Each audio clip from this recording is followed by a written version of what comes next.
Contoh lain, Pak, contoh lain. Bapak-bapak tahu kenapa banyak ulama yang mengatakan GoFood itu haram? GoFood, ShopeeFood, dan lain sebagainya. Kenapa banyak yang mengatakan itu haram? Karena ketika kita pesan makanan, ditalangin dulu kan sama si abangnya. Itu akadnya apa? Hutang. Jelas ya?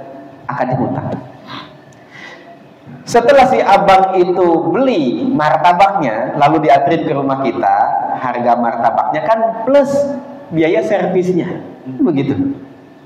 Ya, jadi tadinya si bapak tuh ngutangin 35.000, ditambah biaya servisnya jadi 42.000. Gitu. Iya, iya. Itu di luar ongkir, Pak, karena harga GoFood dengan harga beli langsung itu pasti berbeda. Ongkir lain lagi, ongkir lain lagi. Nah, kata sebagian ulama, kita jelas-jelas ngutang 35.000, tiba-tiba harus bayar 42.000.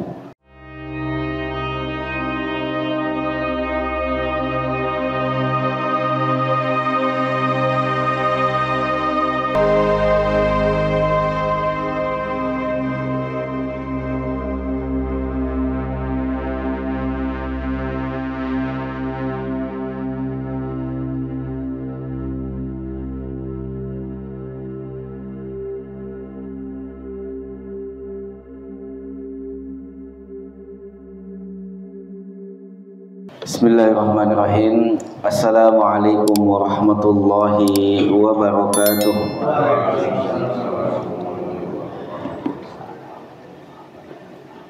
Alhamdulillahi rabbil alamin, wassalatu wassalamu ala asyrafil anbiya'i wal mursalin wa ala alihi wa sahbihi ajma'in. Naqulu Allahumma inna nas'aluka ilman nafi'an wa rizqan tayyiban wa amalan mutaqabbalan. Allahumma ati nufusana taqwaha wa zakkiha anta khairu man zakkaha anta waliyuha wa maulaha.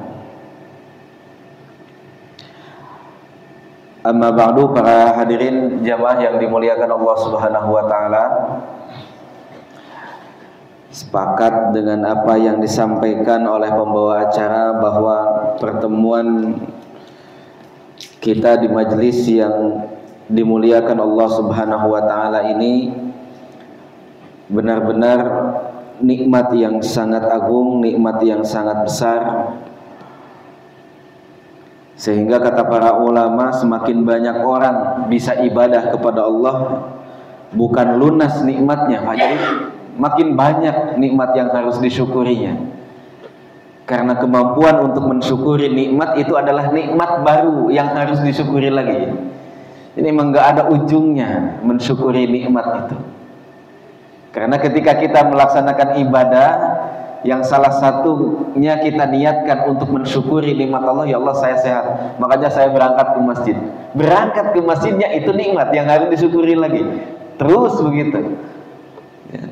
Jadi mensyukuri nikmat adalah nikmat baru yang wajib kita syukuri.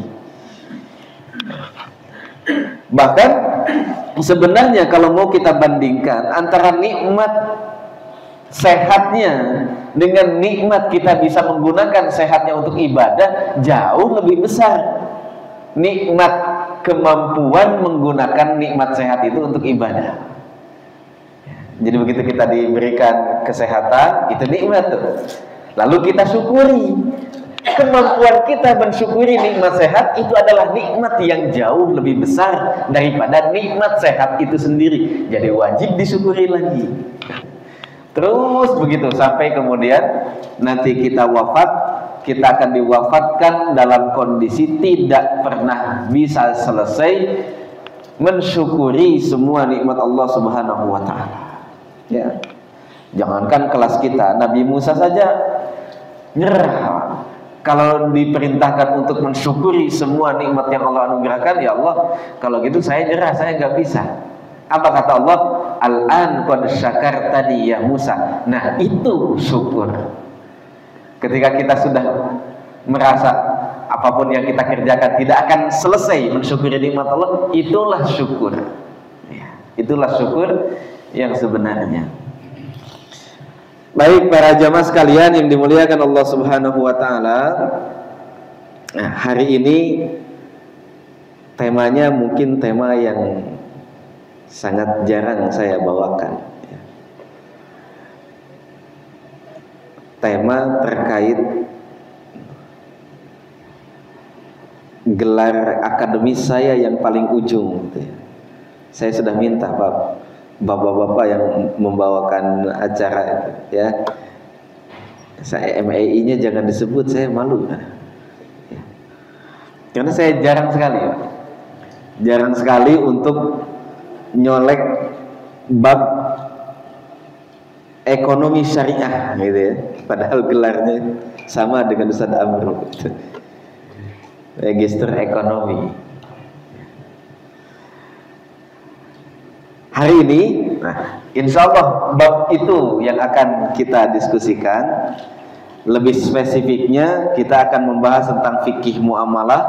Lebih spesifik lagi kita akan membahas salah satu dari virus akad, ya, akad yang kita lakukan baik jual beli, ya. Ini tidak hanya bagi bapak-bapak yang profesinya sebagai pengusaha gitu ya, tapi semua orang itu wajib memahami ini, karena kalau tidak jual ya beli gitu. Posisinya kan begitu. Baik itu sewa menyewa dan lain sebagainya, pokoknya akad-akad transaksional yang sifatnya komersil itu ada virus-virusnya yang membuat akad itu jadi cacat, bahkan kemudian tidak sah. Paling minim nggak akan berkah gitu. Ya, paling minimnya nggak akan berkah. Level berikutnya cacat, artinya ketika dikerjakan berdosa meskipun masih sah. Level berikutnya lagi nggak sah sama sekali, ya. Nah ini. Nah dari sekian banyak virus-virusnya, kita akan membicarakan tentang masalah ghoror. Jadi kalau disingkat mah, virus akad itu singkatannya maghrib, maghrib lim, ya, maghrib lim. Maghrib itu maknya maisir, ya, spekulasi, perjudian, ya. Kemudian ro-nya itu maghrib, ra-nya itu gharar, ribnya itu riba, limnya itu zolim, maghrib lim. Nah kalau udah hatam maghrib lim, sehat tuh transaksi itu, ya, transaksinya sehat, dijamin keabsahannya, tidak ada dosa di dalamnya, bahkan kemudian menimbulkan keberkahan, ya. Jadi kita akan ngambil satu saja, misalnya contoh dari virus akad yang namanya ghoror. Ghoror itu nggak jelas, nah, kalau istilah lempengnya ghoror itu nggak jelas, ketidakpastian. Karena ada ketidakutuhan informasi, jadi kemudian segala sesuatunya nggak jelas. Karena nggak jelas, maka akad yang ada ghorornya itu berpotensi merugikan penjual atau merugikan pembeli. Sementara kita kemarin sudah bahas la dororo wala diroro, nggak boleh kita merugikan orang lain, tidak boleh juga merugikan diri sendiri, kan begitu ya. Nah, maka lanjutannya adalah tentang bab ghoror, karena ghoror itu bisa merugikan yang jual atau merugikan yang beli.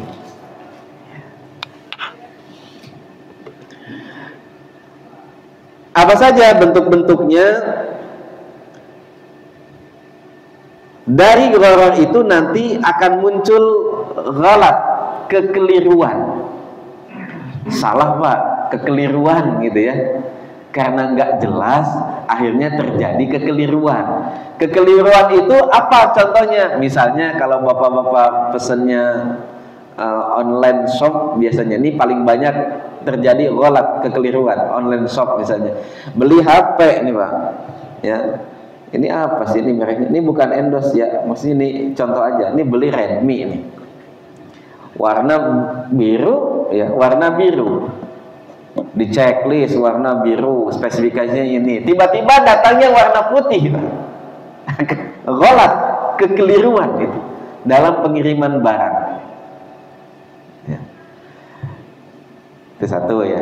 Kemudian contoh yang kedua, kalau beli HP, HP-nya ternyata lupa, nggak di QC dulu, nggak dicek di quality control dulu, tiba-tiba HP-nya nggak bisa pakai nelpon. Itu golat, ya. Nah, ini salah satu akad terlarang, ya. Akad yang di dalamnya ada kekeliruan, kesalahan. Ya, maka untuk kasus yang pertama, jika ghalat itu terjadi pada aspek tambahan aksesoris, maka sebaiknya akan tetap dilanjutkan meskipun bapak-bapak boleh membatalkannya. Nggak mau, saya pokoknya maunya yang biru, Pak. Nggak mau yang putih. Padahal mau yang biru mau yang putih sama. Kalau nggak ada pulsanya mah nggak bisa nelpon, kan begitu ya. Jadi ini tidak berkaitan dengan spesifikasi dasar dari sebuah produk. Misalnya tadi hanya sebatas warnanya aja, itu yang beda, yaitu ghalat ringan, ya. Maka konsekuensi hukumnya akadnya diserahkan kepada pembeli. Mau dilanjutkan boleh, mau diteruskan boleh, tapi dilanjutkan lebih baik. Ya udahlah, oh, cuma warnanya doang yang beda, kan fiturnya sama, ya kan, spesifikasinya sama, RAM-nya sekian, internal memorinya sekian dan lain sebagainya, itu sama tuh, cuma warnanya aja beda gitu. Kalau terjadi kekeliruan di dalam akad, maka konsekuensinya kalau kekeliruannya ringan seperti tadi, hanya sekedar warnanya saja, ya, maka sebaiknya bapak-bapak yang beli dilanjutkan, meskipun tetap boleh membatalkannya. Tapi kalau ghalatnya pada aspek dasar dari spesifikasi produk tadi, misalnya ya beli HP tujuannya ya buat telepon, kalau nggak bisa telepon buat apa beli HP, kan gitu ya. Nah, nanti itu berlaku juga Pak dalam pernikahan. Ya, pernikahan lah, ternyata matanya nggak belok-belok amat gitu ya setelah menikah, ya udah Pak, terima saja gitu. Tapi kalau spesifikasi dasar itu boleh dikembalikan. Ini mohon maaf ya, ada anak kecil, ada ya nggak ada itunya misalnya, boleh dibalikin, boleh dibalikin, ini buat apa, ya kan? Maaf ya, karena itunya itu. Atau istrinya ketika nikah malam pertama, kok nggak ada gitu, misalnya nggak ada ininya gitu. Maksudnya kalau nggak ada ininya, ya berarti kan nggak akan punya anak misalnya gitu ya. Nggak akan ada hak dasar yang tidak akan tertunaikan, maka boleh difasakh. Difasakh itu dibatalkan akadnya. Setuju nggak setuju batal akadnya boleh. Kecuali kalau nerima, nggak apa-apa lah, nggak ada itunya juga, udah kadung cinta, ya itu mah lain lagi urusannya, ya. Jadi boleh difasakh. Setuju nggak setuju, salah satu pihaknya itu boleh dibatalkan. Misalnya saya beli nelpon, ternyata nggak bisa dipakai nelpon. Penjualnya setuju atau nggak setuju, saya boleh membatalkan. Kalau nggak, tuntut pengadilan. Saya pokoknya nggak jadi beli HP-nya. Oh, nggak bisa begitu Pak, barangnya udah dibeli nggak bisa dibalikin lagi. Nah, barangnya nggak bisa dipakai buat apa? Gitu ya. Kalau ghalatnya dalam aspek dasar dari sebuah produk, itu akadnya boleh difasakh, setuju atau tidak setuju salah satu pihak yang bertransaksinya. Nah, itu contoh ghalat Pak, ya. Ini nggak jelas. Kemudian tadlis. Tadlis itu penyamaran atau rekayasa sehingga menimbulkan ketidakjelasan. Rekayasa nih. Kadang-kadang rekayasa itu terjadi dalam supply. Gimana caranya? Misalnya semua pedagang sepakat tahan dulu nih beras, kayak gitu ya, rekayasa supply. Sehingga kemudian beras kok kemana ini nyari beras, ya, duit banyak tapi berasnya nggak ada. Terus setelah sekian lama baru dikeluarin, ada beras tapi mahal banget gitu. Itu kan direkayasa, supply yang direkayasa. Nah, Pak Firman misalnya, karpet nggak ada di seluruh Indonesia. Wah, gimana? Nggak ada yang pakai karpet, nggak pernah ada timbunan karpet. Biasanya sembako nih gitu, ya. Biasanya sembako. Urusan-urusan yang tidak bisa ditunggu lama, yang jadi hajat hidup orang banyak, itu rentan untuk kemudian direkayasa suplainya. Seolah-olah suplainya nggak ada, padahal ada, nggak ditimbun. Ya. Oh, ini dosa besar, ya. Selain dosa besar, kemudian ketika ada transaksi kenaikan harga gara-gara penimbunan ini, itu transaksinya cacat. Sah transaksinya? Sah, tapi hukumnya dosa besar. Ya.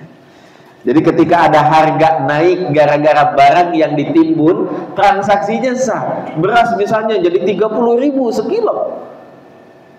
Saya jual dah beras itu, ada di saya, ada yang mau beras boleh, tapi 30.000 sekilo misalnya.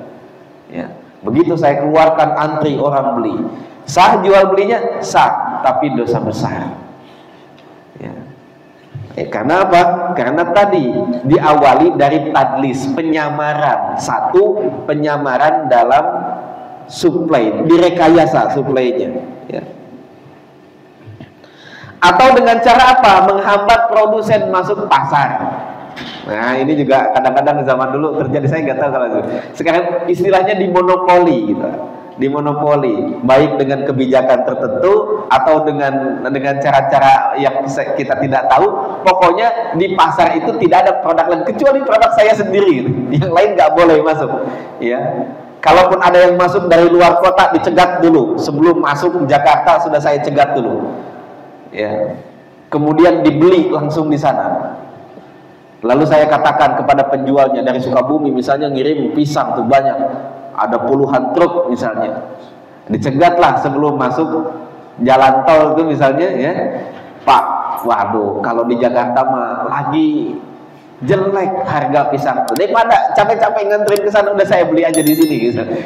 Jadi dengan berbagai macam upaya atau melalui kebijakan tertentu misalnya, ya pokoknya tidak boleh ada yang masuk produk ini di kawasan ini. Kemudian karena dia satu-satunya pemain, ya, pemain di wilayah itu, dengan leluasa dia bisa menjual dengan harga yang dia inginkan. Ini juga sama, ya, rekayasa di dalam suplai, ya, termasuk dosa besar. Atau rekayasa dalam demand, dalam permintaan. Kayak ini biasa ada komplotannya nih. Ini rekayasa dalam demand, dalam permintaan. Misalnya begini, ini karena saya dijajanin, ya Pak Benny,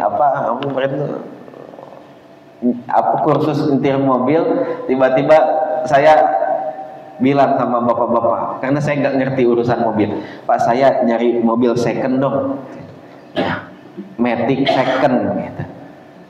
Kata bapak-bapak, ada nih Ustaz, punya saya, ya mereknya ini, harganya segini. Kata saya, mahal juga ya. Tiba-tiba datang bapak-bapak lain, ya kemarin di sana ada orang yang jual juga tuh, tipenya sama kayak gini, harganya sekian, dilebihin sama dia. Sehingga saya percaya Pak jadinya, oh emang harganya emang segitu ya gitu ya. Karena banyak kayak begini ya. Jadi rekayasa di dalam demand, di dalam permintaan, yang seharusnya harganya misalnya harga mobil second ini 90 juta, karena saya nggak ngerti, saya pikir mahal nggak ya 90 juta. Lalu tiba-tiba datang bapak-bapak yang lain, nggak mahal Ustadz, kemarin di sana mobil kayak gini dijual 120 juta misalnya. Ada komplotannya tuh, ya. Padahal harganya 70 juta apa pasarannya, ya. Kemudian datang lagi, loh bagus nih, saya kalau punya duit saya beli nih, ini 90 murah gitu. Akhirnya saya percaya Pak, harganya memang 90 itu wajar gitu. Banyak yang begini, banyak, ya.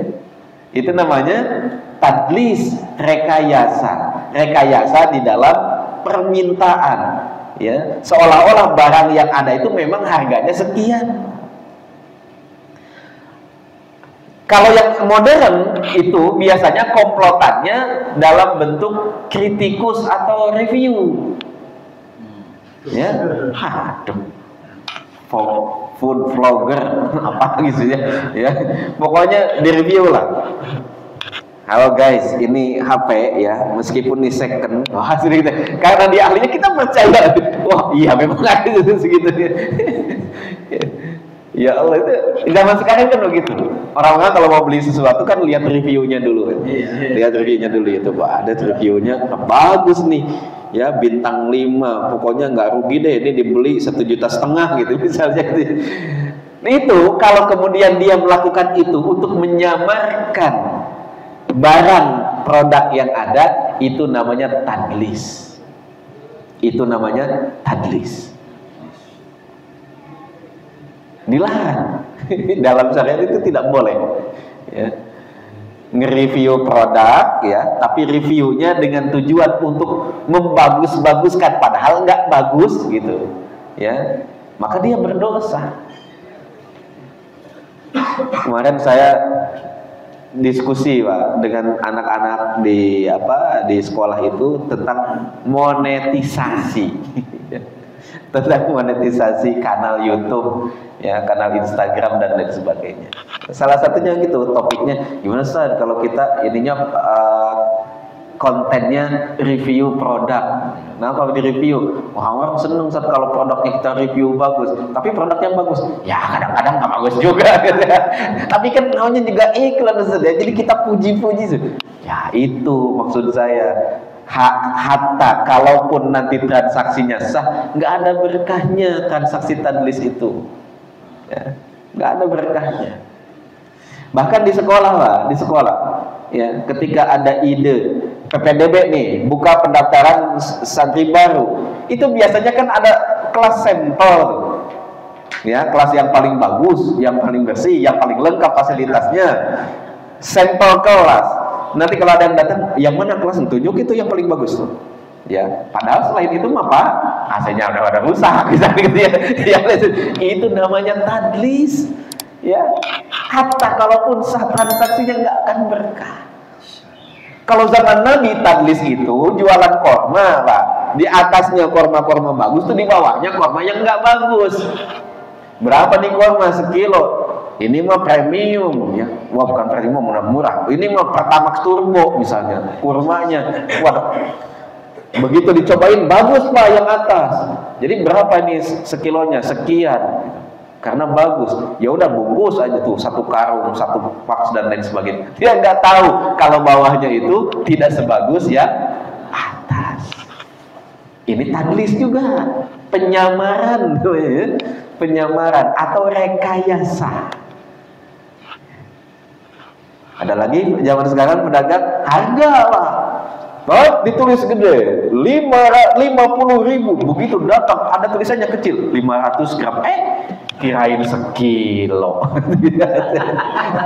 Disamarkan harganya. Untung belum transaksi, cuma mau pergi lagi nggak enak udah datang. Nah, ada ya begitu. Jalan-jalan nggak banyak ya. Atau ditulisin Pak, yang ini 25.000 per 3 kilo. Oh, ternyata bukan yang itu barangnya yang sebelah sono tuh, yang udah kenyet, yang udah macam-macam. Akhirnya, aduh kalau beli yang itu mah meskipun 25.000 sekilo, kita juga nggak mau. Ya udah Pak, yang ini aja. Kalau yang ini mah 20.000 sekilo, nah, gitu. Yang 25.000 3 kilo yang sebelah situ. Memang ini banyak trik ya yang jualan itu. Tapi alhamdulillahnya itu tuh belum masuk dalam akad. Kalau sudah masuk dalam akad itu bahaya. Ya, itu bahaya. Nah, ini macam-macam tadlis. Jadi kadang-kadang tadlis atau penyamaran itu ada di dalam suplainya. Suplainya itu direkayasa sedemikian rupa seolah-olah barangnya nggak ada, padahal banyak. Nah, itu ya. Baik dengan monopoli, baik dengan ihtikar atau penimbunan, baik dengan cara yang lain-lain, yang jelas konsumen ngerasa barangnya susah, nggak ada barangnya. Atau dalam permintaan, ya, permintaan, penyamaran dalam permintaan, barangnya ada, ya, tapi ketika ada permintaan kemudian harganya jadi jauh setelah dapat review-review, setelah dapat kesaksian-kesaksian, testimoni dari yang lain gitu. Kalau ini barangnya bagus, di tempat lain harganya lebih mahal daripada ini, semacam-macam ya, sehingga akhirnya kita percaya memang harganya seperti itu, lalu kita beli. Nah, itu namanya tadlis. Atau tadlis itu penyamaran dalam kualitas produk, yang atas ditaruh yang bagus-bagus, yang bawah ditaruh yang enggak bagus. Itu Nabi sendiri pernah mengalami. Ya, ketika beliau mencelupkan tangannya di atas tumpukan kurma, kenapa yang bawahnya basah? Yang atasnya kering. Kenapa yang atasnya bagus, yang bawahnya enggak bagus? Enggak boleh, kata Nabi. Man ghasyana falaysa minna. Barang siapa yang melakukan penipuan, penyamaran, ya, dalam produk dagangnya, dia tidak termasuk golongan kami. Ini tadlis ya. Kemudian yang berikutnya gharar. Ini ketidakjelasan informasi, hukumnya haram karena merugikan. Kalau tidak merugikan penjual, itu merugikan pembeli, itu jelas ya. Kemudian banyak menimbulkan sengketa nanti kalau sudah gharar. Nah, apa kriteria yang dilarangnya dalam gharar itu atau ketidakjelasan? Satu, gharar itu terlarang di dalam akad muawadhah. Akad muawadhah itu akad komersil. Gharar dalam akad sosial itu tidak masalah. Gharar itu nggak jelas. Misalnya gini, Pak, saya mau nyumbang, ya, berapa Ustaz? Pokoknya semua yang ada di dompet saya. Kan gharar nggak jelas berapa nyumbangnya, Pak. Ya kan? Atau gini misalnya ya, saya mau wakaf ya, atau saya mau nyumbang, atau saya mau sedekah, berapa jumlahnya? Ya pokoknya itu aja, kembalian dari sisa belanjaan semuanya masukin. Ya berapa? Yang nggak tahu pokoknya. Nah itu kan kata nggak tahu itu tuh namanya gharar, nggak jelas, informasinya itu tidak utuh, Pak. Nah, kalau terjadi dalam akad sosial nggak masalah, tapi kalau dalam akad transaksional yang sifatnya komersil itu tidak boleh ada gharar. Ini berapa harganya? Udahlah. Nah, udah kok berapa? Udah santai aja, nah. Nggak boleh, Pak. Ya, nggak boleh. Jelas aja berapa harganya. Itu kadang-kadang itu dalam jual beli jasa tuh yang begitu. Ya, jangan, Pak, sebutkan saja berapa harganya. Ya, saya kadang-kadang suka bingung. Misalnya kalau ada servis apa gitu ya, kemudian ditanya karena remeh, ya kadang-kadang kalau ditanya ini berapa Pak? Udahlah, terserah aja seikhlasnya. Aduh, saya kan bingung, seikhlasnya Bapak apa seikhlasnya saya? Gitu. Kalau seikhlasnya saya mungkin kecil, tapi Bapaknya jadi nggak ikhlas. Seikhlasnya siapa itu? Itu kan kadang-kadang gitu. Jadi kalau dalam akad transaksi komersil, jelasin aja berapa. Harganya yang jelas. Ini harganya sekian. Saya kalau betulin ini plafon harganya sekian sehari. Kalau ini harganya sekian. Jelasin aja harganya berapa. Ya. Bukan hitungan, dalam syariat itu penting, karena kalau enggak nanti akan timbul perselisihan, Pak. Akan timbul kerugian bagi salah satu pihak. Ya. Kalau tidak dijelaskan dari awal. Jadi satu, gharar itu atau ketidakjelasan itu hukumnya terlarang dalam akad komersil. Dalam akad komersil. Akad komersil kan termasuk sewa, upah dan lain sebagainya, ya. Pak, ini tolong bikinkan saya kanopi. Berapa ya kira-kira biayanya? Udah santai aja, nanti aja kalau udah selesai. Nggak boleh. Ya. Terus kalau udah terlanjur orangnya bilang begitu gimana? Kalau udah terlanjur nggak ada harganya di awal gimana? Maka kalau sudah terlanjur tidak ada harganya di awal, maka orang itu harus dibayar sesuai dengan harga standar. Sesuai dengan harga standar. Berapa orang masang kanopi? Ya itulah yang dibayar. Nggak lebih, nggak kurang. Sama dengan mahar dalam pernikahan. Mahar dalam pernikahan boleh nggak disebutin di awal? Boleh. Dengan mahar rahasia, boleh. Nggak disebutin kan biasanya. Dengan mahar seperangkat alat silat kan begitu biasanya. Dengan mahar berapa gram gitu, disebutin. Bahkan nanti yang suaminya harus nyebutin juga dengan mahar sekian-sekian. Padahal mahar itu tidak disebutkan juga nggak apa-apa. Karena mahar itu bukan rukun nikah, Pak. Tapi kalau mahar tidak disebutkan di awal akad, nanti bapak-bapak tetap wajib bayar mahar. Berapa harganya? Karena dulu tidak disebutkan, maka jumlah maharnya harus sesuai standar keluarga istri kita. Berapa dulu ibunya dikasih mahar sama bapaknya? 5 miliar. Bibinya berapa? 4 miliar. Ya jangan kurang dari itu. Ya salah sendiri, nggak disebutin dari awal. Oh, kirain boleh 50 juta. Nggak bisa 50 juta.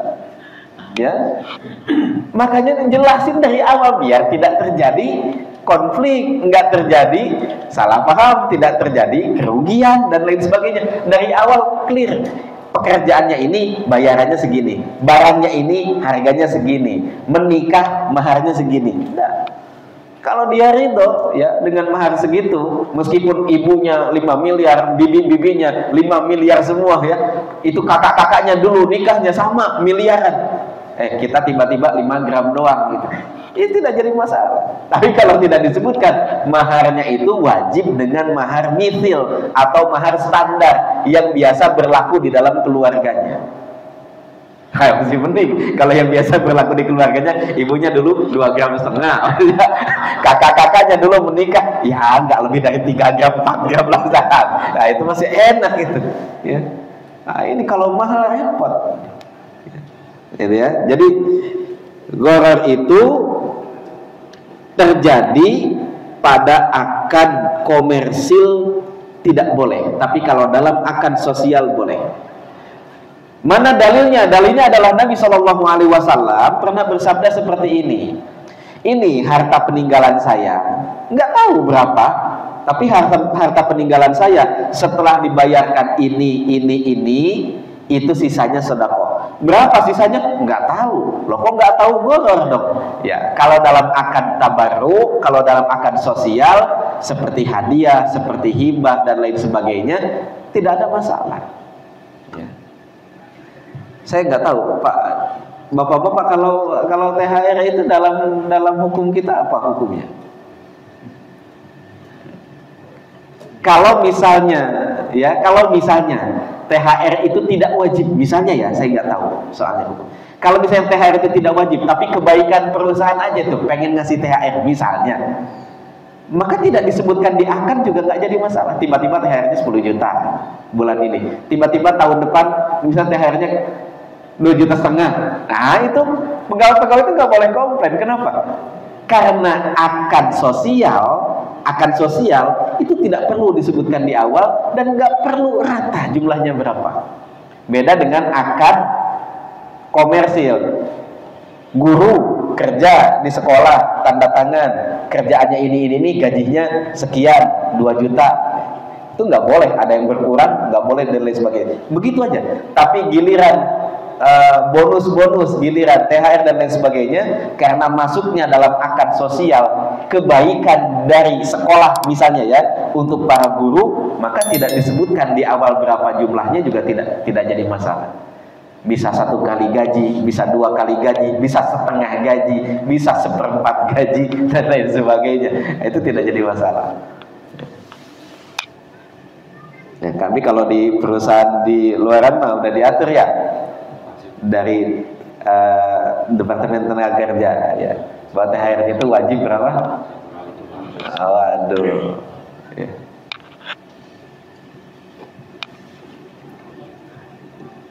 Kemudian yang kedua, gharar yang tidak diperbolehkan adalah gharar atau ketidakjelasan dalam akad utama.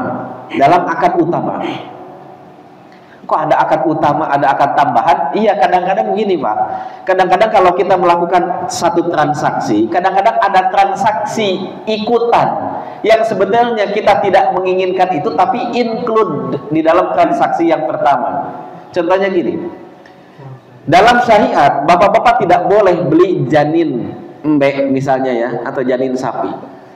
Tiba-tiba datang ke rumah saya misalnya ya, saya punya, ada yang lagi hamil tuh, kambing saya, domba tuh. Ditaksir lah misalnya sama Pak Ari, Ustaz saya beli dah 1,5 juta ini janinnya. Lo kagak boleh beli janinnya. Kenapa? Kan kita nggak tahu janinnya kayak gimana di dalamnya, ya. Saya juga nggak pernah USG itu janinnya kayak gimana. Tidak boleh beli anak domba, anak sapi, atau anak yang lain-lain yang masih ada di dalam perut induknya, tidak diperbolehkan. Kenapa? Tadi goror nggak jelas, informasinya tidak utuh. Sehat atau enggak, cacat atau enggak, berapa beratnya dan lain sebagainya, kita tidak tahu. Makanya dilarang di dalam syariat. Daripada ada yang rugi salah satunya, mendingan tidak boleh. Tapi kalau bapak-bapak ya belinya bukan beli janinnya tapi beli ibunya, Ustaz, bagus ini indukannya, saya beli dah induknya nih. Yang tadi Pak, yang lagi hamil itu. Ya udah dah 4 juta. Sekalian sama anaknya ya. Ya udah, ya, sama anaknya 5 juta dah. Boleh begitu? Boleh, karena anaknya bukan objek akad utama. Objek utama akadnya kita beli ibunya, dapat anaknya. Oh ya, jangan ke yang lain-lain ya. Jangan ke yang lain-lain nih. Beli ibunya dapat anaknya. Ini ngomba. Ya, kita lagi menjelaskan bahwa objek akad yang tidak jelas itu tidak diperbolehkan untuk ditransaksikan. Contohnya janin yang ada di dalam perut kambing dibeli, nggak boleh. Kenapa? Nggak jelas berapa ukurannya dan lain sebagainya, kita tidak tahu, makanya tidak diperbolehkan. Tapi kalau kita beli induknya, itu janinnya ikut.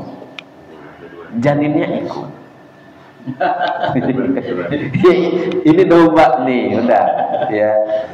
Contoh lain. Bapak-bapak tahu kenapa banyak ulama yang mengatakan GoFood itu haram? GoFood, ShopeeFood dan lain sebagainya. Kenapa banyak yang mengatakan itu haram? Karena ketika kita pesan makanan, ditalangin dulu kan sama si abangnya. Itu akadnya apa? Hutang. Jelas ya?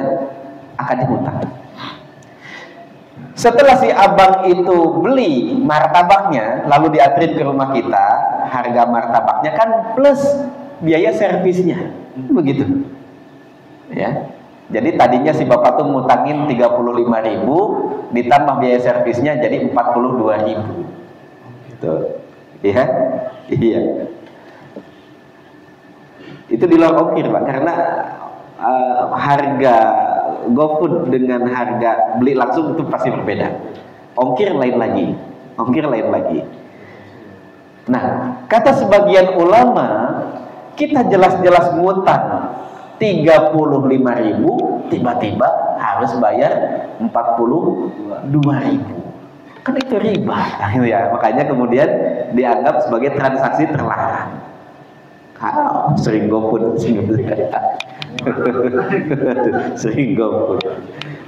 Tapi bagi sebagian ulama yang lain, Pak, ya, ini untuk membedakan mana transaksi utama, mana transaksi tambahan yang mau tidak mau tiba-tiba ikut dalam transaksi utama. Transaksi utama kita adalah wakalah bil ujroh. Kita minta dibelikan lalu kita ngasih upah. Itu transaksi utama GoFood itu. Cuma karena orangnya jauh, ya udah Pak tolong talangin dulu. Nah itu namanya transaksi tambahan. Jadi utang piutang yang terjadi dalam transaksi GoFood itu adalah transaksi tambahan. Transaksi utamanya, transaksi primernya, bapak-bapak nyuruh dia, kan nyuruh ya, minta tolong Pak, tolong beliin martabak. Nanti saya kasih bonusnya, kan begitu tuh. Saya upah deh beliin martabak. Cuma karena si bapak posisinya jauh, ya betul bapak dulu bayar dulu dah, kan gitu. Ya, jadi ini ulama yang menghalalkan, kenapa mengatakan itu boleh? Karena utang piutang bukan objek utama. Objek utama kita itu wakalah bil ujroh. Wakalah itu mewakilkan pembelian, lalu kita ngasih upah. Pak, tolong beliin martabak, harganya 35 kan? Nih, saya kasih 42 sesuai aplikasi, begitu. Ya, itu kan di luar ongkir tuh. Sesuai aplikasi misalnya. Tapi ya itu transaksi utamanya. Karena orangnya jauh, ya, kemudian kalau datang ke tempat kita malah jadi ribet, ongkos lagi, akhirnya dia langsung beli itu. Akhirnya dia langsung beli. Makanya kenapa banyak dihalalkan? Karena akan utang piutangnya hanya sebatas tambahan dari akad utama. Sama dengan tadi janin, dengan beli induknya. Kalau beli janinnya langsung nggak boleh. Tapi kalau beli induknya, janinnya ikut. Ya, jadi beli induknya beli. Nanti yang lain anaknya ikut gitu, Pak. Ya. Atau contoh lain, bagi bapak-bapak yang say no dengan asuransi konvensional. Ketika kita beli tiket pesawat atau beli tiket kereta, include, Pak, mau gimana lagi? Itu include. Ya. Tapi kenapa jadi boleh? Ya karena saya mau belinya tiket, dia include. Dan nggak bisa dipisahkan. Misalnya saya naik bis, ya, kemudian ke PO-nya, nggak apa-apa, saya mah nggak usah ada asuransinya, gitu. Ya, boleh nggak harganya kurang? Nggak boleh, kan? Nggak boleh. Mau terima asuransinya atau tidak, harganya sekian, sudah include asuransi, kan begitu, ya.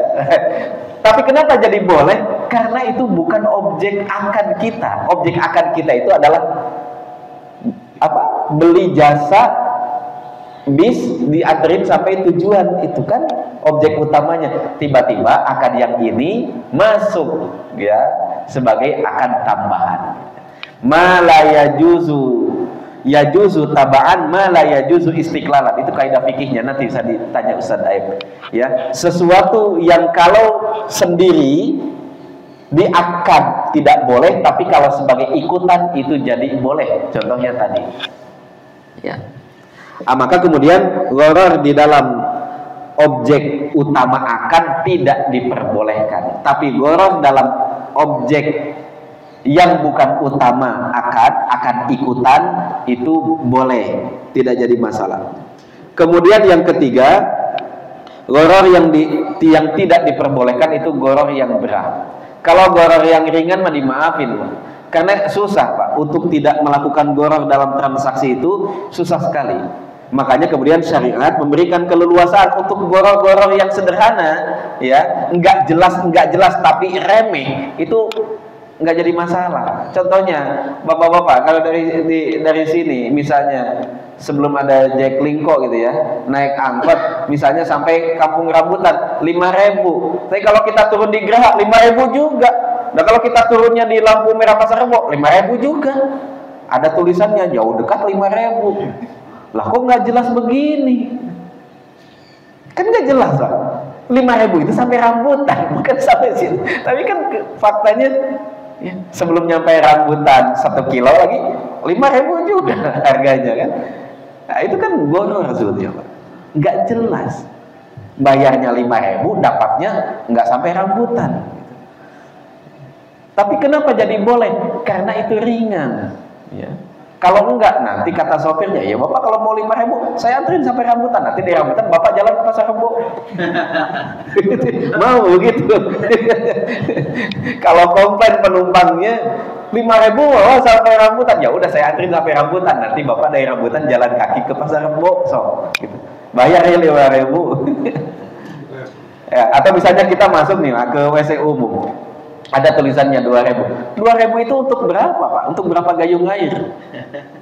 Karena kadang-kadang ada yang irit, kadang-kadang ada yang boros air gitu ya. Padahal objek akadnya kan jelas, kita itu beli air untuk ini, ya, fasilitas kamar mandinya. Tapi kenapa jadi boleh? Karena ringan. Nah, jadi gharar yang tidak diperbolehkan jika terjadi pada akad-akad yang berat, akad-akad yang besar, itu nggak boleh karena itu merugikan. Tapi untuk akad yang ringan, ya semuanya maklum, tahu sama tahu, ya sudah, namanya juga susah untuk dihindari gitu. Nah, kemudian yang terakhir, gharar yang tidak diperbolehkan kalau tidak ada kebutuhan mendesak. Ya. Contohnya begini, kalau kita beli jeruk atau beli semangka, nggak mungkin kita kupasin semua. Beli semangka 2, Pak. Ya. Jeruknya misalnya beli 2 kilo, dikupasin dulu biar kelihatan, biar enggak gharar, Pak. Saya mau tahu dulu dalam jeruknya bagus apa enggak. Sebenarnya dikupasin satu-satu gitu. Itu kan madarat, ya. Maka tidak diperlukan. Atau beli rumah, bapak-bapak kan nggak pernah tahu fondasinya kayak gimana. Kita cuma tahu di selebarannya aja, fondasi batu kali, ceker tulang ayam, tulang apa? Ceker ayam, ya fondasi ceker ayam semacam. Emang bapak pernah ngecek dalamnya? Enggak, gharar itu sebetulnya. Ya, karena kita nggak jelas gitu, benar nggak sih ini cekernya ayam? Apa jangan-jangan ceker sapi itu yang ditanam gitu? Ya. Benar nggak batunya batu kali? Benar nggak? Itu kan semuanya tidak jelas. Tapi karena ada kebutuhan untuk tidak dijelaskan, ya syariat memakluminya. Ini enaknya syariat itu, fleksibel. Nggak mungkin digali dulu untuk diperlihatkan fondasinya, baru kemudian dibayar rumahnya. Wah, itu kan kacau kalau begitu. Nah, jadi ini Pak ya, tentang transaksi gharar. Jadi satu, tidak diperbolehkan dalam akad komersil. Kalau akadnya akad tabarruk, hadiah, sedekah, infak, ya, itu boleh-boleh saja. Kemudian gharar itu tidak diperbolehkan dalam objek utama akad. Tapi kalau dalam objek ikutan, akadnya ini, tapi tiba-tiba ini ikut nih, karena nggak bisa ini terjadi kalau ini tidak ada akadnya, misalnya ya, kayak tadi pesennya, objek akadnya adalah wakalah bil ujroh. Wakalah itu kita mewakilkan untuk membeli martabak, bil ujroh, orang yang jalannya kita kasih upah, itu namanya wakalah bil ujroh. Tolong beliin martabak ya Kang. Itu kan istilahnya begitu tuh akadnya. Tapi karena orangnya jauh, sekalian ya duitnya talangin. Nah, begitulah kira-kira. Ya, begitulah kira-kira. Ya. Maka kemudian akad pinjam meminjamnya ini adalah akad ikutan, bukan akad utama. Maka diperbolehkan karena bukan akad utama. Ya.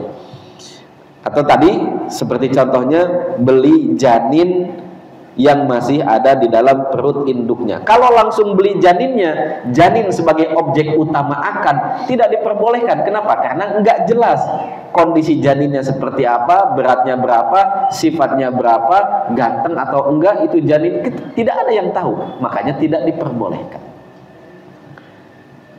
Atau beli buah-buahan yang masih tentil gitu ya, enggak boleh. Kenapa? Karena dia enggak tahu itu bakal jadi buah beneran atau jadi apa, kan kita belum tahu. Nah, tapi kalau bapak-bapak beli kebunnya, bukan beli buahnya, tapi di dalamnya sudah ada pohon-pohon yang udah pentil-pentil, boleh dibeli, boleh. Itu ya. Jadi kalau ada kebun alpukat ya, baru segede gini nih, alpukatnya baru segede gini. Pak, alpukat kayaknya bagus, saya beli ya. Sekarang, iya sekarang. Berapa mau jual? Nah, itu akadnya tidak boleh. Nggak boleh. Kenapa? Nggak jelas itu alpukat tuh mau jadi gimana itu. Kan baru segini. Ya. Tapi kalau bapak belinya kebun, Pak ini kebun, saya beli dah. Akadnya kebun tuh. Tapi di dalamnya ada pohon alpukat yang sedang berbuah baru segini. Sekalian tuh sama ininya semuanya sama isi-isinya saya beli. Boleh?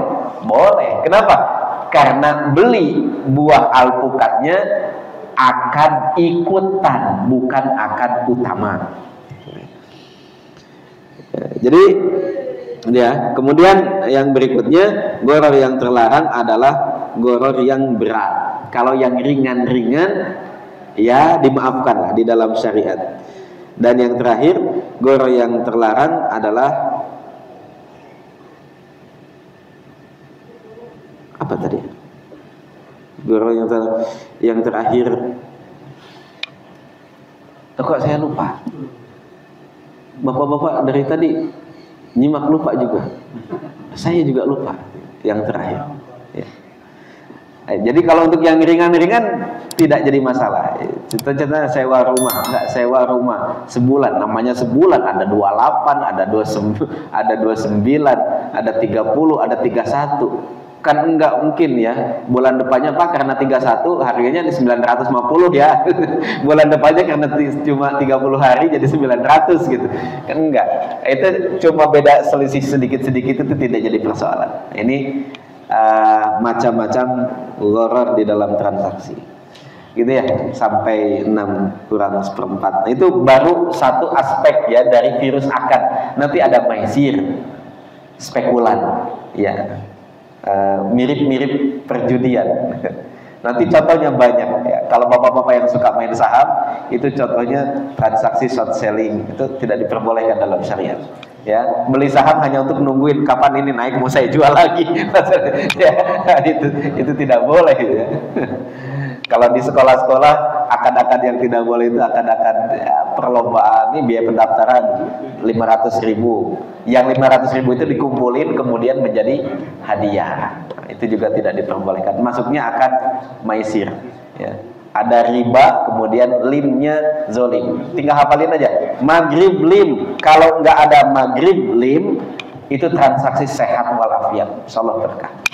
Baik, saya kembalikan kepada pembaca. Silakan teman, kalau ada mau ditambahkan atau ditanyakan.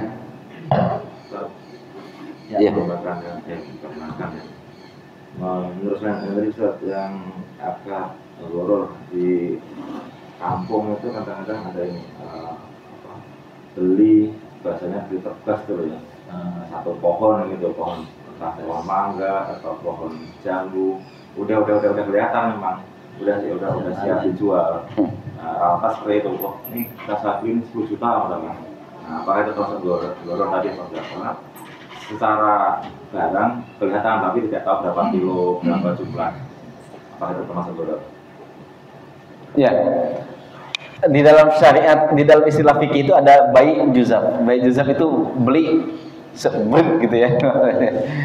Kayak beli itu kelapa, pokoknya satu truk nggak tahu jumlahnya berapa.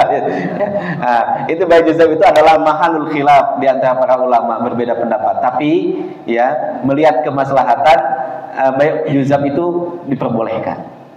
Ya. Apalagi dengan penaksiran orang-orang yang berpengalaman, ya, yang jualnya berpengalaman, yang belinya berpengalaman, itu tidak jadi masalah. Ya, jadi ada sepohon, nggak tahu kan sepohon itu berapa ya, tapi buahnya sudah terlihat, sudah siap untuk dijual, itu namanya juzab. Jadi jual beli berkan gitu ya, apa ya? Kalau bahasa Indonesianya apa? Iya, jual beli tebas gitu. Pokoknya segitu aja lah, 2 truk aja. Nggak tahu tuh berapa butir kelapanya 2 truk. Atau 2 pohon, nggak tahu berapa 2 pohon. Nah, tapi ini agar tidak terjadi gharar yang membahayakan, ini dilakukan oleh penjual yang dia berpengalaman menaksir berapa ini, kemudian oleh pembeli yang juga berpengalaman. Makanya tadi ada klausul, salah satu bentuk dari tadlis itu penyamaran. Ketika ada orang ketiga yang bisa, iya gitu. Wah, ini mah 5 kintal Pak, 1 pohon.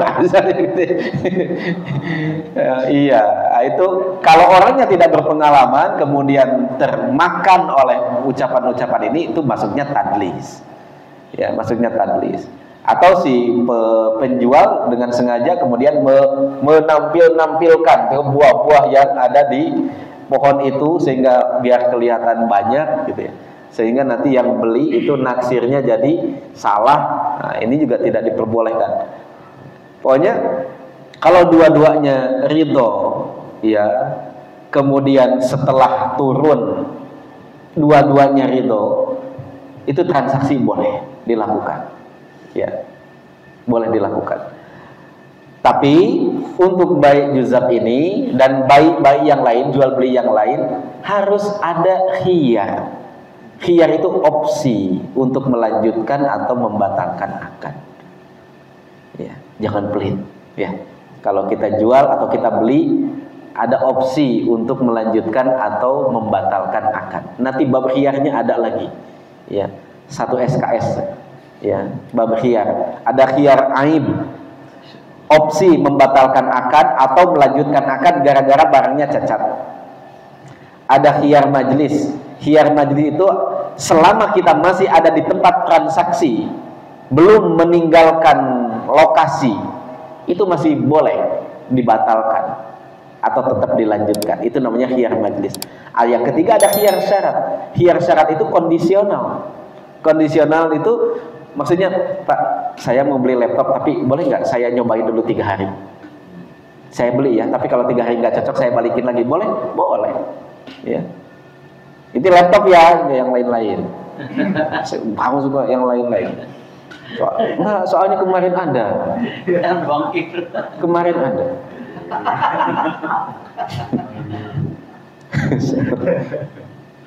Tetangga sebelah sana. Kalau saya Ustadz, ya, nikah itu enggak saya cantumin dulu di KUA. Kenapa, Pak? Saya coba dulu setahun, benar apa enggak? Kalau benar baru saya masukin KUA. Gitu. Ada orangnya sendiri yang bilang sama saya. Jadi dia nikahnya tanpa ngundang KUA, tapi nikah. Undangan ada, tapi nggak pakai KUA. Sah? Ya sah, nikahnya. KUA kan cuma nyatet aja. Kenapa? Biar nggak ribet, nanti kalau nggak cocok tinggal saya cair aja. Ada begitu. Emang jual beli mah ada, jual beli apalagi untuk barang-barang elektronik atau untuk otomotif gitu ya. Biasanya motornya, apalagi second, nih motornya masih enak nggak? Masih, ya udah saya beli ya 9 juta. 9 juta, tapi saya kasih waktu saya seminggu. Kalau ternyata betul ya enak, kita lanjutkan. Tapi kalau ternyata tidak, kita batalin ya. Boleh, ya boleh. Ya. Dan jangan kerugi juga enggak. Ya, man aqala musliman aqalallahu asaratahu yaumal qiyamah. Ini penting sekali kaidah ini, baik sebagai penjual ataupun pembeli, produsen ataupun konsumen, ini kaidah penting. Barang siapa yang menerima pengajuan pembatalan akad, Allah akan membatalkan dosa-dosanya pada hari kiamat. Misalnya bapak-bapak kan kadang-kadang zaman dulu saya lagi sekolah, kemana?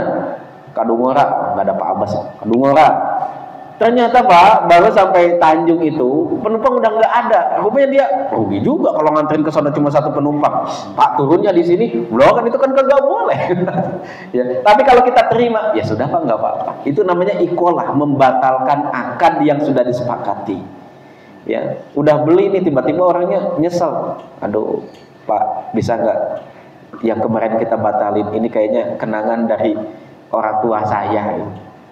Waduh, udah dibeli, udah dibatalin. Tapi kalau kemudian kita, ya sudah nggak apa-apa, uangnya balikin, barangnya saya balikin lagi. Itu namanya iqalah, dan itu pahalanya besar sekali. Pahalanya besar sekali. Barang siapa yang menerima pembatalan akad, namanya iqalah dalam fikih itu, aqalallahu asaratahu, Allah akan batalkan dosa-dosanya. Kamu aja boleh batalin akad, saya nggak bisa batalin dosa kamu. Dosa kamu udah nggak ada lagi. Jadi penting. Kadang-kadang kan dirugikan ya dengan pembatalan itu. Tapi kalau kita terima, ya kedepannya tinggal dicatat aja. Dia orang suka batalin, tinggal dicatat aja. Tapi ketika dia batalkan kita terima. Ya, mudah-mudahan jadi penggugur dari dosa-dosa kita. Baik. Ada yang lain? Jazak. Ya, Ustaz. Assalamualaikum warahmatullahi wabarakatuh. Assalamualaikum. Ada beberapa pertanyaan nih, Ustaz. Yang pertama terkait dengan tadlis tadi, Ustaz. Saya pernah bertemu, kalau yang Ustaz sampaikan tadi, contohnya kan yang melakukan tadlis itu kan penjualnya, Ustaz. Bagaimana kalau kasusnya pembeli ini yang melakukan tadlis? Misalnya begini, harga barang itu misalnya 10.000 misalnya, Ustaz. Terus kemudian si pembeli ini ini biasanya jual belinya online biasanya, Ustaz. Jadi dia menawar, oh ini saya boleh nggak beli 8.000, terus kemudian dia nyuruh orang lain, oh boleh nggak ini 7.000, boleh nggak ini 6.000 misalnya seperti itu. Nah jadi ini kan si calon pembeli berarti apa ya, cipta opini lah istilahnya ke si penjual, oh memang berarti harga barangnya dia ini rata-ratanya segini nih. Nah, itu yang pertama tadi. Boleh nggak itu praktek seperti itu? Berarti kan yang melakukan pengkondisian ini kan berarti si calon pembeli kan, bukan si penjual. Terus kemudian yang kedua terkait dengan review tadi itu, Ustaz. Review tadi itu kadang kan kalau barang yang kita terima itu tidak sesuai dengan yang dijanjikan, repot ini Ustaz kalau masuk ke pengadilan. Waktu, tenaga, belum lagi nggak sesuai lah ibaratnya kayak gitu. Harga barang juga paling cuma berapa kayak gitu Ustaz. Jadi kita bikin review jelek ini. Itu jatuhnya itu termasuk dosa nggak? Zolim lah kita nih, barang jelek ini nggak amanah ini. Nah itu dosa nggak itu termasuk seperti itu. Terus kemudian yang ketiga terkait dengan masalah GoFood, GrabFood yang tadi itu Ustaz. Itu kalau kondisinya tadi yang ada khilafiyah itu kan kalau kondisinya COD itu istilahnya, komersial, cash on delivery. Cash on delivery. Kalau misalnya kita bayar di muka gitu, jadi begitu barang datang, berarti kan tidak ada masalah kan? Seperti itu pertanyaannya. Terima kasih. Ya. Sering banyak. Yang pertama. Baik. Ya. Sama saja.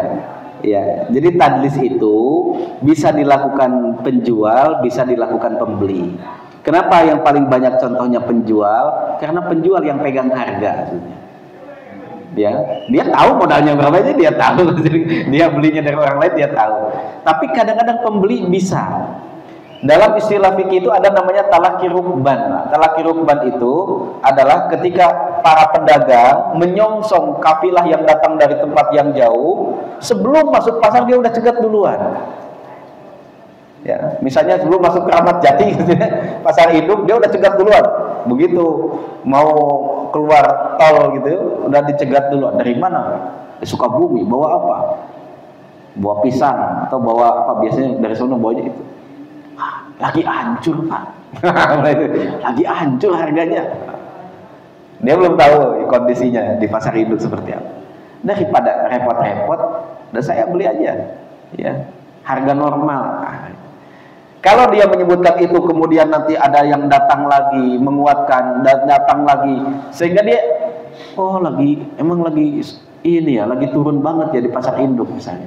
Akhirnya dia jual gitu dengan harga yang seperti yang diinginkan oleh si pembeli. Itu juga sama namanya tadlis, ya. Nah, cuma tadi karena contohnya paling banyak dari pedagang, pedagang yang pegang harga, pedagang yang tahu berapa modal untuk membuatnya, atau kalau dia beli dari yang lain dia juga tahu berapa harganya, ya, sehingga opini dari yang lain itu tidak akan menggoyahkan dia sebetulnya. Cuma kalau opininya opini pasar, nah itu baru kemudian akan terjadi tadlis. Seperti tadi ya. Dia udah pegang harganya, saya kan beli dari petaninya 5.000 nih sekilo, saya akan jual 7.000 misalnya. Kalau saya jual di bawah itu kan saya rugi misalnya ya gitu.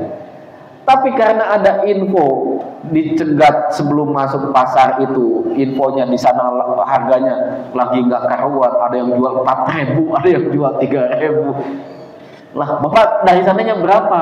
5.000. Udahlah 5.000 lah daripada Bapak rugi gitu. Gitu ya, daripada Bapak rugi sama sekali, udahlah 5.000 aja. Dan itu kemudian dikuatkan oleh yang lain, sindikatnya, sehingga dia percaya aja itu harganya sedang jatuh. Ya. Nah ini biasanya jarang terjadi di zaman sekarang, hanya bisa dilakukan oleh orang tertentu untuk membuat, tapi enggak di pasar Keramat Jati lagi karena sekarang gampang, tinggal di WA aja Pak. Keramat Jati berapa emang harga sekarang atau harga pasar kan sudah ditentukan pemerintah. Ini yang paling sekarang banyak tadlis dari pembeli ya, atau dari pedagang itu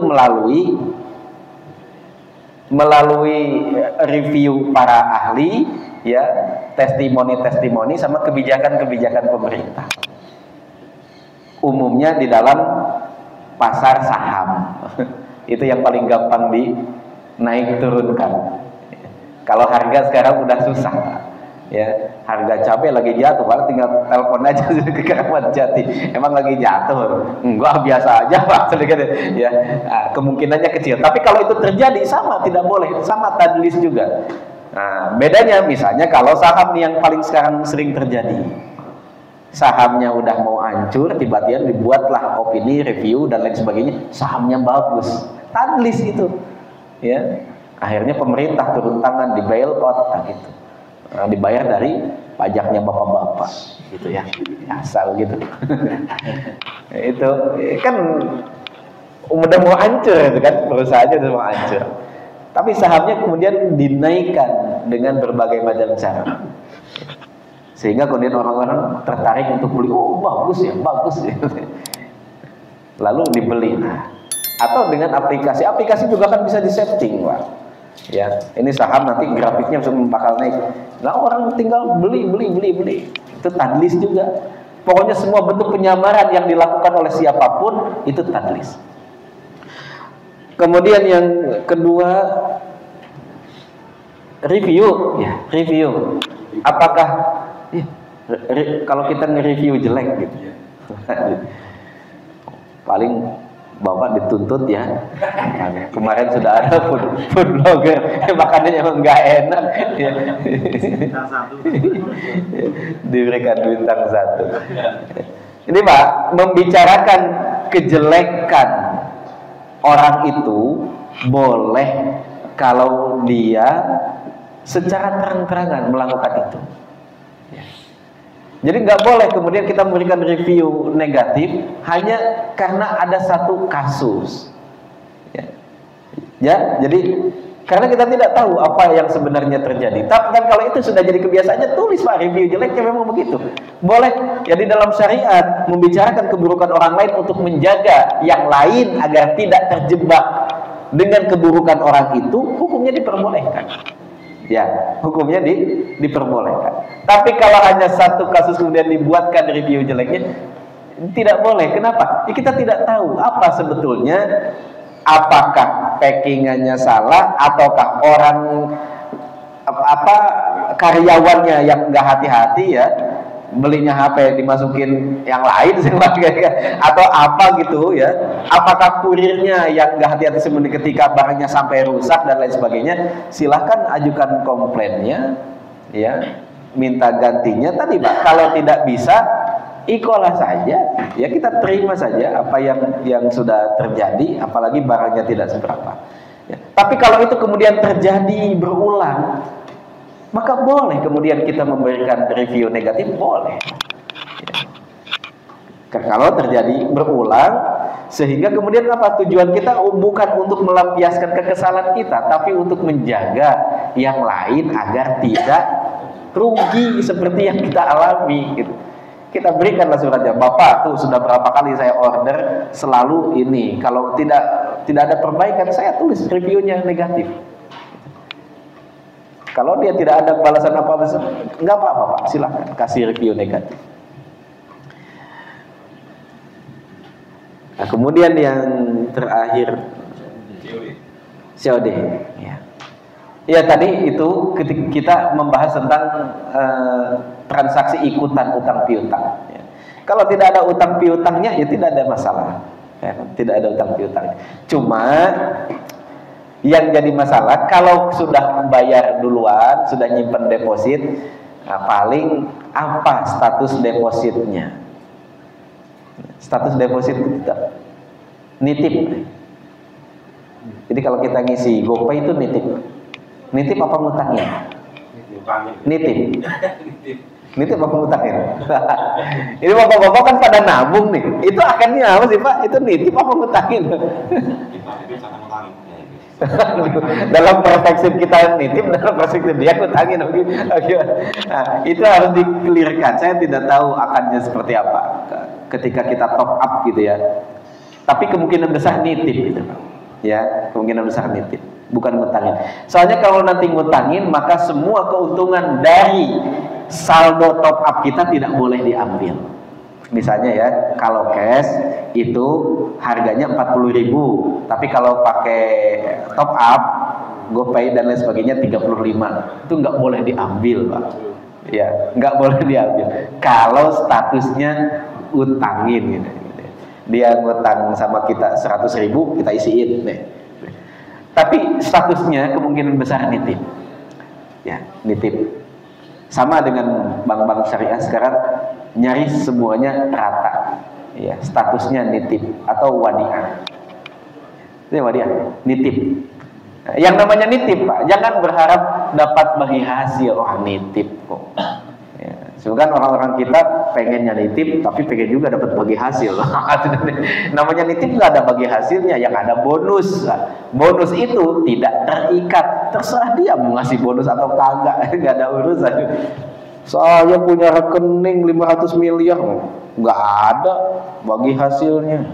Ya enggak kan, nitip. Ya. Kalau mau ada bagi hasilnya, skemanya mudharabah. Ya, mudharabah. Baru kemudian ada bagi hasilnya. Kalau akadnya wadiah seperti yang di BSI dan yang lain-lain, nah memang nggak ada. Namanya juga nitip. Ya. Baik, ada terakhir ya. Assalamualaikum. Waalaikumsalam. Ustaz, kalau kan antara penjual dan pembeli itu mempercayakan pada pihak ketiga untuk memutuskan harga, itu boleh nggak? Contohnya gimana, Pak? Contohnya begini, misalnya saya mau membeli sebuah pabrik yang besar, gitu kan. Nah, tapi penjualnya itu juga, oke, kita sepakat jual beli, tetapi nanti harga itu ditentukan oleh surveyor. Jadi surveyor yang akan menilai gitu. Harganya sekian, kita sepakat di situ. Baik, boleh Pak, ya boleh. Di dalam banyak kasus antara dua pihak itu boleh diselesaikan oleh pihak ketiga. Di dalam tadi, ketika kita nggak tahu betul ya, karena harga berapa ya, kemudian yang mau jual juga ragu, akhirnya diserahkanlah kepada surveyor, penaksir dan lain sebagainya. Boleh, boleh. Tapi tetap kan keputusan ada di tangan kita pada akhirnya, gitu ya. Nah, itu boleh. Ya. Nah, tinggal kita pilih surveyornya yang jujur, gitu ya, yang tidak berat sebelah seperti wasit Bahrain itu, ya. Yang benar, gitu.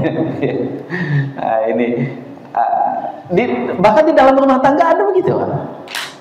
Wa in khiftum shiqaqa bainihima fab'atsu hakaman min ahlihi wa hakaman min ahliha. Kalau kita sedang tidak baik-baik saja dengan istri, kita nggak bisa nyelesain, maka kita boleh utus utusan. Nah, kalau saya udah mau ngobrol nih, udah kamu itu siapa yang dipercaya? Saya siapa? Nah, yang dipercaya itu yang ngobrol, boleh. Dan keputusannya sesuai dengan arahan yang dipercaya itu. Boleh begitu? Boleh. Ya, ada klausulnya, ada ayatnya juga ada. Namanya tahkim, ya. Kita menyerahkan keputusan kepada seseorang atau pada satu lembaga. Boleh, silakan.